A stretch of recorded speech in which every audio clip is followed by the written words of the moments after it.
Welcome back students. आज हमें discuss करना है माइक्रो ऑर्गेनिजम्स चैप्टर से बैक एक्सरसाइज के 5th क्वेश्चन को, जहां हमसे पूछा गया है कि what are the major groups of microorganisms. Microorganisms के ऐसे कौन से मेजर ग्रुप्स हैं जिन्हें हम उन्हें क्लासिफाई करते हैं।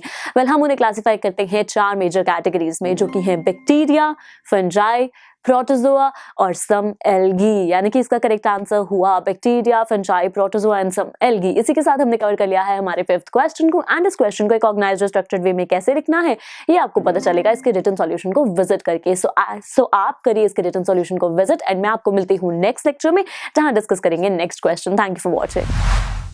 आई एम श्योर स्टूडेंट्स आपको ये वीडियो बहुत पसंद आया होगा। तो इसी तरह से एक मजेदार तरीके से अपने हर कॉन्सेप्ट को क्लियर करने के लिए डाउनलोड कीजिए PuStack ऐप, जहां आपके लिए और भी कई सारे ऑप्शंस हैं, जैसे कि आपके लिए सैंपल पेपर्स हैं, back exercise solutions, step videos and much more. So what are you waiting for? Download the app now.